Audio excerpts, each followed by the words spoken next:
শামীম ইয়ারা স্মৃতি এআইডি থেকে আপনি লিখেছেন, মায়ের পায়ের নিচে সন্তানের বেহেশত। মায়ের পায়ের নিচে কি শুধু পুত্র সন্তানের বেহেশত, নাকি কন্যা সন্তানের ক্ষেত্রে এই কথা প্রযোজ্য হয়?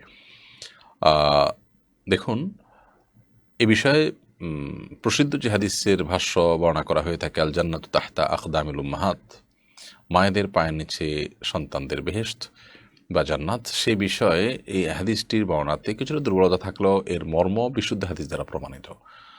কারণ নবী রাসূলুল্লাহ সাল্লাল্লাহু আলাইহি ওয়াসাল্লামের অন্য আরেকটা হাদিস আমরা জানি, যেখানে স্পষ্টত বর্ণিত হয়েছে, ইলজামহা ফাইনাল জান্নাতা তাহতা রিজলিহা আও ইনদা রিজলিহা ও কামা ওয়ারাদা ফিল হাদিস।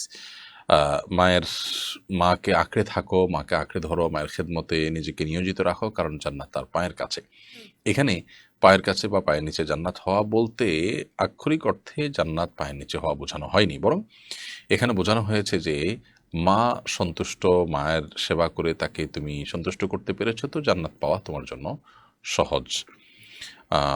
এই উদ্দেশ্যে মূলত রূপক অর্থে বলা হয়েছে তার পায়ের নিচে জান্নাতের কথা। অতএব একজন সন্তান তার মাকে খুশি করার চেষ্টা করবেন, একইভাবে বাবাকেই। কারণ অন্য একটা হাদিসে আসছে, নবী সাল্লাল্লাহু আলাইহি ওয়াসাল্লাম বলেছেন, রিদার রব্বি ফি রিদাল ওয়ালিদাইন ওয়া সাখাতুর রব্বি ফি সাখাতিল ওয়ালিদাইন।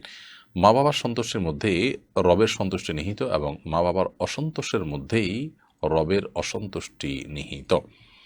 এজন্য একজন ইমানদার তিনি তার মা বাবার সেবা সর্বোচ্চ করার চেষ্টা করবেন। আর হাদিসে কিন্তু এখানে ছেলে বা মেয়ের কোনো পার্থক্য করা হয়নি। আপনি যেমন জানতে চেয়েছেন যেটা পুত্র সন্তানের জন্যই কি শুধু প্রযোজ্য কিনা, এখানে সবার জন্যই কমনভাবেই কথাটি বলা হয়েছে। সো পুত্র আর কন্যা সন্তানের জন্য আলাদা কোনো বিষয় এখানে নেই। আফজাল হোসেন